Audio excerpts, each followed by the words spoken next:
Josh Hasten here, Israel Uncensored, on the Land of Israel Network at thelandofisrael.com. It is the 28th of January, 2019, the 22nd of Shvat, 5779. Hope you're doing well in your part of the world. If you can get in touch with me during the week, Josh at thelandofisrael.com is my email. On Facebook, it's Joshua Hasten, and on Twitter, at Josh Hasten.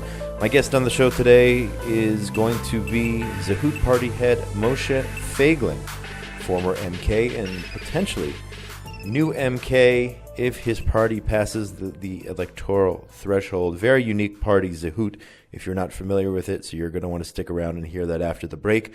But first, we are going to get to some news here in Israel. The other day, this reported by the Jewish press, jewishpress.com, there was an attack directed towards a group of hikers in the Shomron in Samaria.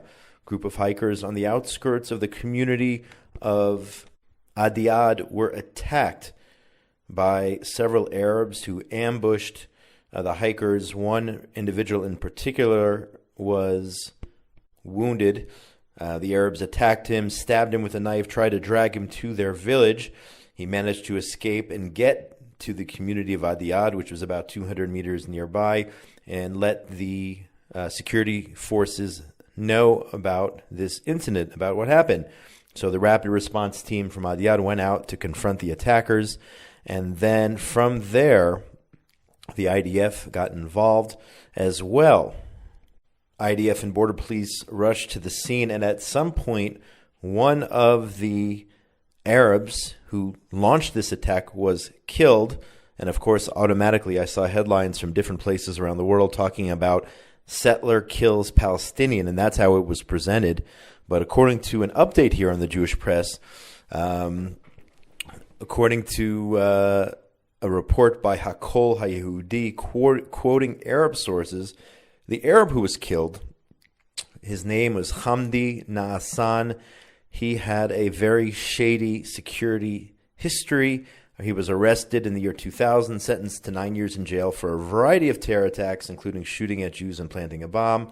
He was released in 2007 as a gesture to Mahmoud Abbas by the Olmert government ahead of the Annapolis conference. 430 Fatah terrorists were released from prison in that gesture. So here you already have a terrorist who was released from jail, and he is killed in an attack against Jews. The media reports it exactly the opposite, saying a settler killed a Palestinian, as they call him.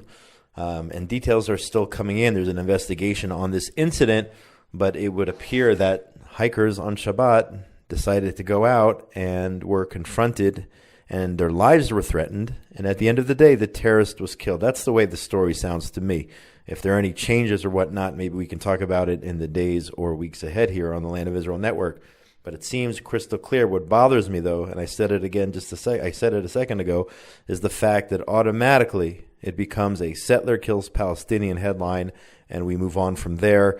And unfortunately, the damage is already done because of a headline like that, which once again places the residents of Judea and Samaria under this microscope and does damage towards our ability to live in these areas in freedom and seeking quiet that we do because of that stigma which is created by these false headlines, even before all the details are released. Nasrallah, the Secretary General of the Lebanese Hezbollah, he he spoke the other day, he gave a speech, and he said the following. And I mean, you could talk about a lot of things that he said, of course, as smashing and bashing Israel and our Prime Minister and everybody else here. But he said all of Palestine will be hit by our rockets. I think that is the highlight. It's actually the headline in the Jerusalem Post from yesterday's paper. Why is this the headline, in my opinion?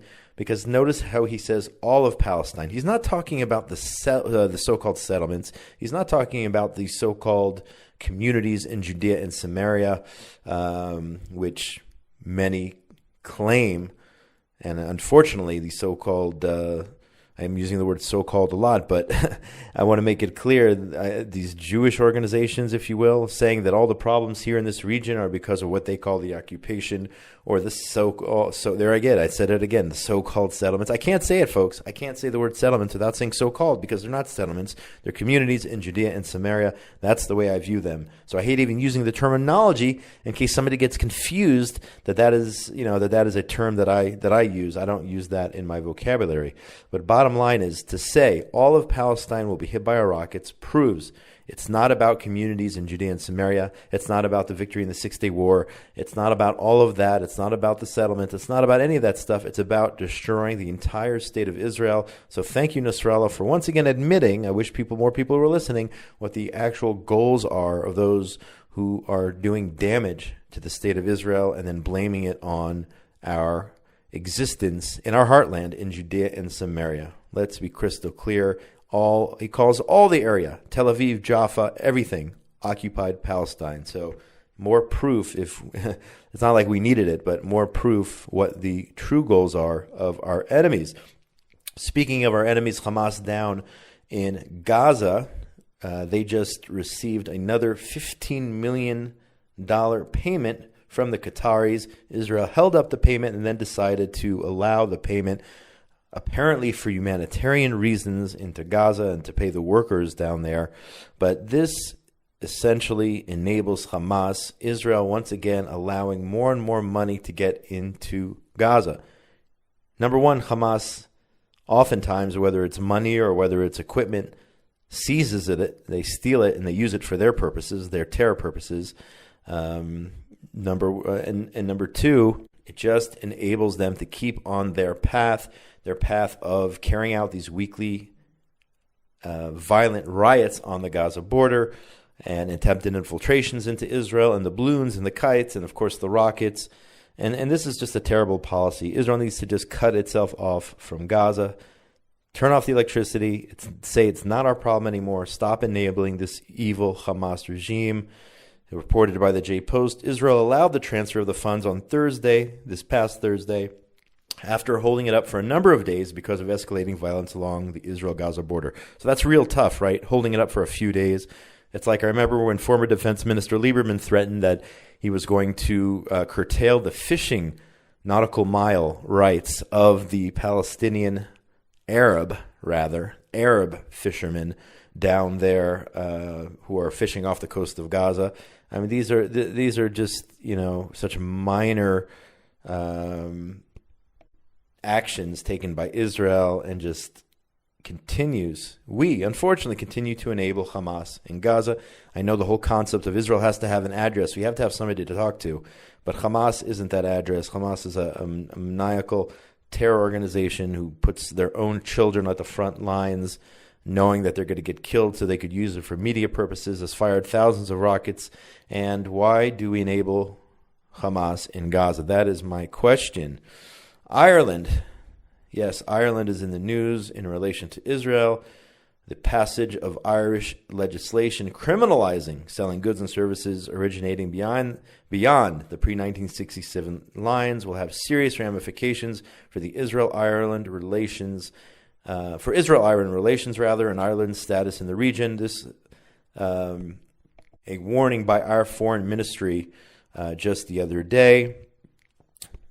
Again, we're talking about Ireland deciding that they're going to make it a crime to sell goods and services which come from Jewish communities in Judea and Samaria. We'll have to see if this actually passes. From what I understand, the Irish government will try not to allow this to pass, but if it does pass, it would mean that anyone who does business, any Irishman who does business in Judea and Samaria, or any company from there, would be fined up to €250,000 or receive jail time for doing business with Judea, Samaria. That includes the Jordan Valley and the Golan Heights. So here you have some lower court, I believe, in Ireland, which is trying to criminalize talking to the Jews, working with the Jews of Judea and Samaria.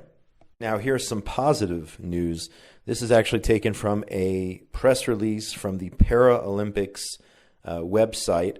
The International Paralympic Committee on yesterday, stripped Malaysia of the right to host the 2019 World Para Swimming Championships. They were supposed to be held between July 29th and August the 4th there in Malaysia. We talked about this on the show last week. The president of Malaysia, I believe, is he the prime minister, whatever he is, the head of that country, a rabid anti-Semite. But here we have some positive news. The Paralympic Committee deciding they will not allow these games to be played in Malaysia because of their discrimination, saying they would not allow Israeli swimmers to participate in the competition. Andrew Parsons, the spokesperson for the International Paralympic Committee, said all world championships must be open to all eligible athletes and nations to compete safely and free of discrimination. When a host country excludes athletes from a particular nation for political reasons, then we have absolutely no alternative but to look for a new championship host. So thank you very much to Andrew Parsons and the IPC for doing the right thing and moving those athletic competitions as a result of the discrimination against Israel, against the Jews, by Malaysia. As I am talking to you now, 130 IDF soldiers have landed in Brazil. This is a delegation sent by Israel to help with rescue efforts following the collapse of a dam that killed at least 40 and left at least 200 missing. This reported in this morning's Jerusalem Post.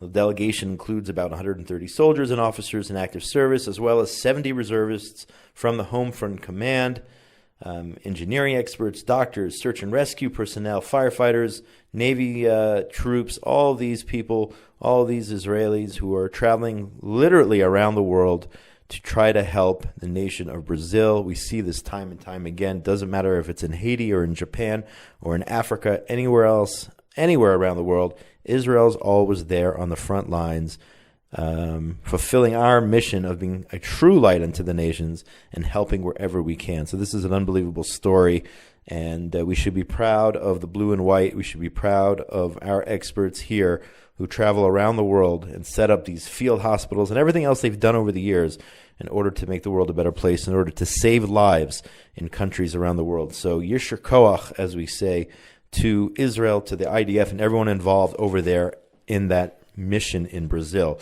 We're going to take a short break right now and come back with Zehut Party Head and Moshe Feiglin. My name is Josh Hasten. This is Israel Uncensored on the Land of Israel Network at thelandofisrael.com. It is the 28th of January, 2019, the 22nd of Shvat, 5779. Hope you're doing well. In your part of the world, get in touch with me, Josh, at thelandofisrael.com. On Facebook, it's Joshua Hasten, and on Twitter, at Josh Hasten. Take a short break and come right back. Ours is an almost biblical generation of suffering and courage, said Menachem Begin. Ours is a generation of destruction and redemption. Ours is the generation that rose up from the bottomless pit of hell.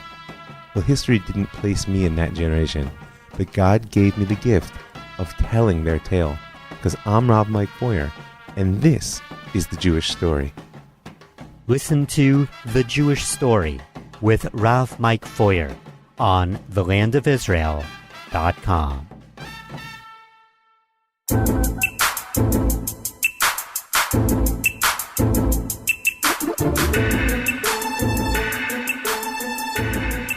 Josh Hasten here, Israel Uncensored on the Land of Israel Network at thelandofisrael.com. It is Monday, the 28th of January, 2019, the 22nd of Shvat, 5779.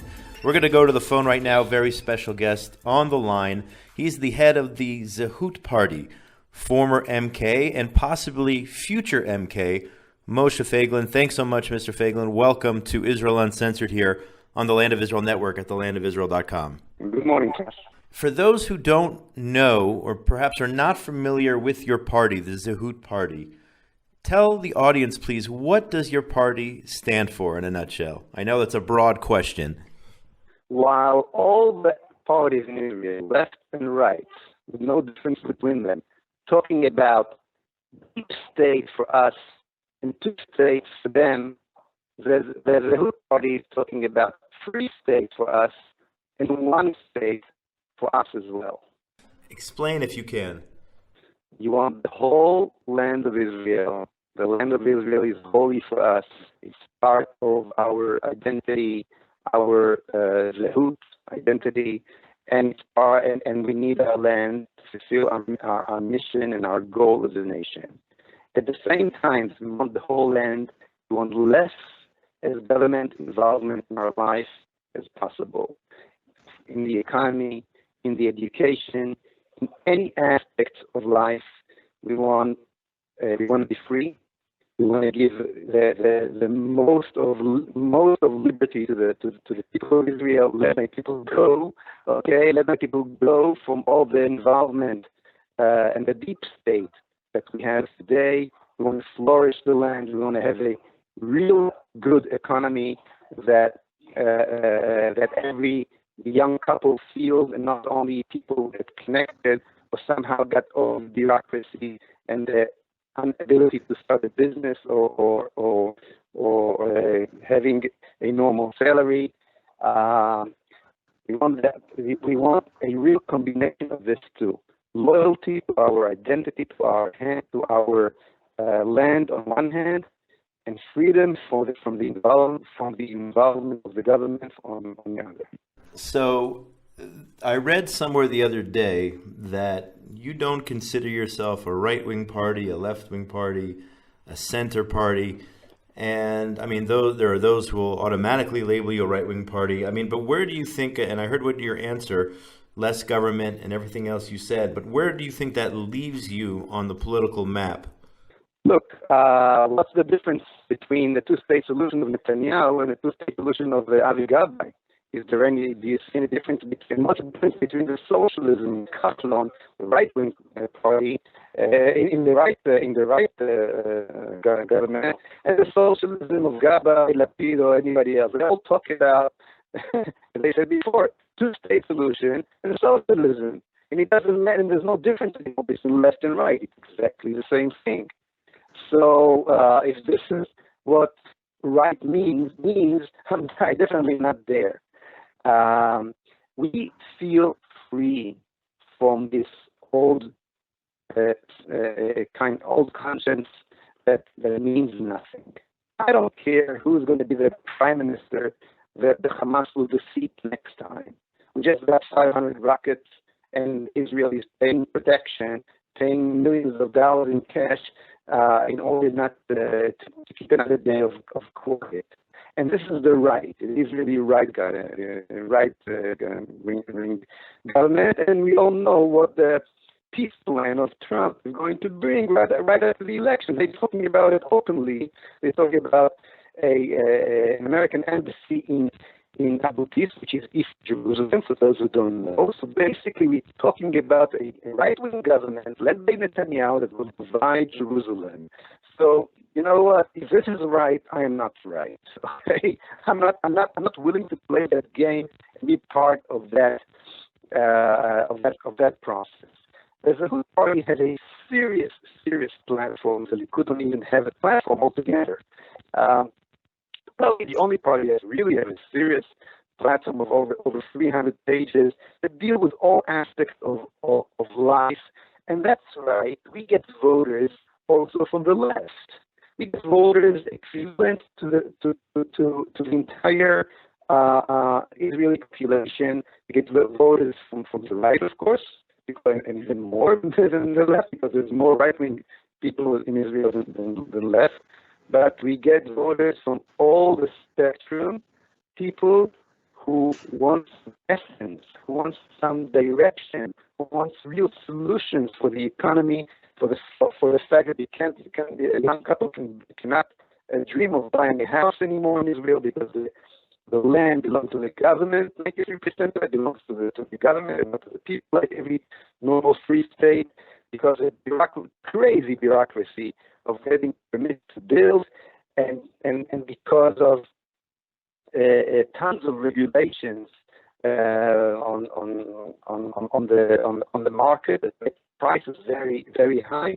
We have to get rid of all that. We need to have a real free state on one hand and one state solution on the other, which means one state for one people with one God, basically talking about Jewish state and not state of all its citizens. The combination of Zehut, identity, and Zehut, liberty, is inherent. It's two sides of the same token of the same ideology. This is the wide, dramatic new ideology or direction that the Zehut party is taking the state of Israel to. So what is your policy, if you can explain to the listeners, in terms of what Israel should be doing in, for example, Judea and Samaria, towards your party's vision of one Jewish state? We've heard a lot of plans on the left, we've heard several plans on the right, and I hate using those terms. But what, in a nutshell, again, I know it's a long and complicated answer, but what would your solution be? We have people calling for sovereignty. We have people calling for sovereignty over certain areas. What is the Zehut platform when it comes to areas in Judea and Samaria? Well, you know that I, together with good friends, established a movement, Israel Uncensored, 25 years ago, to stop the Oslo process, and therefore, and we blocked the roads, and we did everything to do in order to stop this horrible process of Oslo that brought only bloodshed, exactly the opposite of peace on the people of Israel. And because we are the only movement who really did that and really tried to stop the process, and not just to demonstrate and to see on it, we remain free in our conscience from that concept of so-called Palestinians and territories A, B, and C. You notice that the terminology that Bennett is using is exactly the terminology of Oslo. A, B, territories A, B, C. This will take, this will give, dividing the land this way, dividing the land the other way. We're talking about the real loyalty, full loyalty, 100% loyalty to the land of Israel. And we don't believe that when you're getting married, you can say, "Harei את מקודשת לי וגם לשכן שלי." You cannot have a wife for two husbands. The land of Israel belongs only to the people of Israel, and therefore we should annex the land immediately. We should destroy Hamas. We should erase the terror organizations that we brought from Tunisia, that we call them Palestinian Authority. We should bring back full and only sovereignty all over the land to the IDF and the police of Israel, and then we should simply give the people who live there three choices. One is to do what most of them wish to do and doing anyhow, which means immigrate to better places for them. We can help them with a lot of money because we're spending 12% of our budget every year on this craziness of Oslo and two-state solution. Israel, just to summarize it, Israel spent so far in the last 20 years on Oslo, on that concept, over $1 billion shekel, which means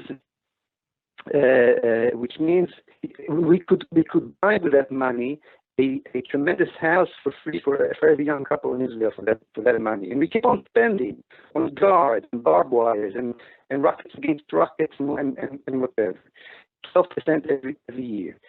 So small percentage of that, we can create what we call immigration basket. As we have some Klita in Israel, we have a immigration basket to encourage and help those Arabs who live, and I'm not saying Palestinians, they're simply Arabs who wish to find a better future in different places. Most of them do, and leaving anyhow. We can encourage them in a very humane process, helping them integrate as they do anyhow, and lower the numbers in a very big amount.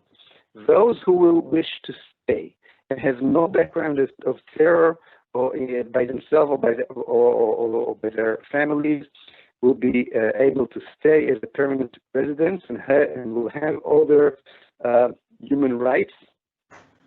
and there's a very, very small minority. I'm talking about a real small minority that I don't believe there will be more than that will wish to serve in the army and go through serious tests of getting citizenship, tests like you get in Japan and Switzerland, not in France and other easy places to get citizenship. Those will be able to go. These kind of this kind of minority will be able to go through that process as well. And here you go. You solve the problem. You annex the land. Ramallah will look exactly like Ramle. Hebron will look exactly like Yafo, like Jaffa, and just what the first generation, 48, did in those Arab cities that they captured and liberated in the independent war, we find and for all will do for those territories of our Holy Land that we liberated in 1967. I have many more questions, but we're nearly out of time. But I do want to ask you one final question.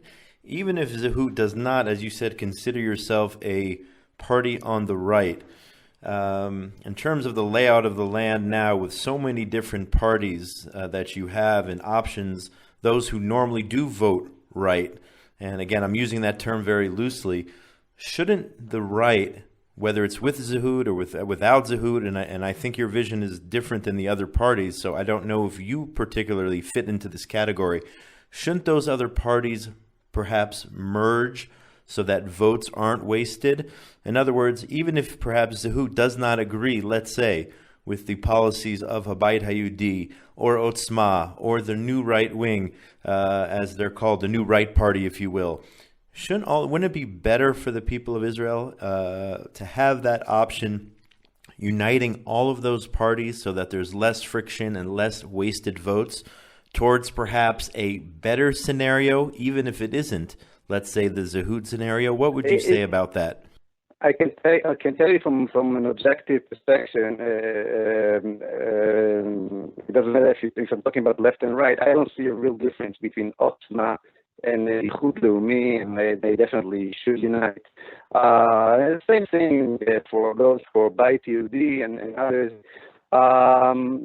Zehut is taking votes from all spectrum of votes in Israel, and talking about a wide message, and has the DNA of a ruling party. We have tomorrow an open primaries, and we're calling the whole population of Israel to come and numbered, meaning who's going to be the first and who's the second, third, and fourth, and so on. From our candidates to the Knesset. Our candidates were elected from within the party by the people of the party and loyal to our platform. But these 15 candidates will be marked down by the entire population because we see ourselves not as just a right-wing party, but a future ruling party of Israel with a message to the entire population. We know already that we get votes from all the spectrum, including the left, and therefore we are not in that game. We are not in that corner. We're out of that corner. But you're definitely right that the other right-wing party should unite. Moshe Feiglin, head of Zehut Party. The party's having, as he mentioned, primaries here coming up tomorrow, correct? Right. It's an open primaries, and I call all the Israeli citizens. It doesn't matter if you agree with everything the Zehut Party said, or just part of the things, or not even agree at all, even member of another or a different party, to get into the Zehut website, zehut.org.il, and to vote through the website. You don't need to leave your home. You're getting into our website. You see the candidates. You decide who you want to be first and who you want to be second. Be part of the real democracy as you once had in those countries you came for, and not a democracy that others decide for you who's going to be a congressman or member of the Knesset. I wish you and your party much luck. Good luck with the primaries. Good luck with the upcoming elections. And as we get closer to that April 9th election date, national elections for the next Knesset, I would definitely love to speak to you again to see where things are and how things are progressing. So I want to thank you so much, Moshe Feiglin, for your time today. Have a wonderful day, and good luck with the primaries tomorrow. Thank you very much. And there you have it, folks. Moshe Feiglin, head of the Zehut party. And that is a wrap on today's show for Monday, the 28th of January, 2019. This is Israel Uncensored on the Land of Israel Network at thelandofisrael.com. It's also, by the way, the 22nd of Shvat, 5779. Get in touch with me during the week, Josh at thelandofisrael.com. On Facebook, it's Joshua Hasten. On Twitter, at Josh Hasten. And I just started something new. I just opened an Instagram account, and I'll be honest with you, I have no idea what I'm doing right now, but go check it out. It's Joshua Hasten on Instagram. Any pointers that you might have on how to utilize that social media? I know it's the next generation, and the highest percentage of those using Instagram are between, I believe, 20 and 29, if not a little bit younger. But check out my Instagram page as well, and any advice on how to utilize that platform for pro-Israel advocacy and the like, that would be most appreciative. Have a great week, everybody. Thanks to Benjamin Bresky, engineer extraordinaire, Tabitha Epstein for getting the shows up. Most importantly, between now and when we speak again, please God, next Monday, everyone out there in the wonderful world of ours, be safe. Shalom, shalom from Gush Etzion, Israel.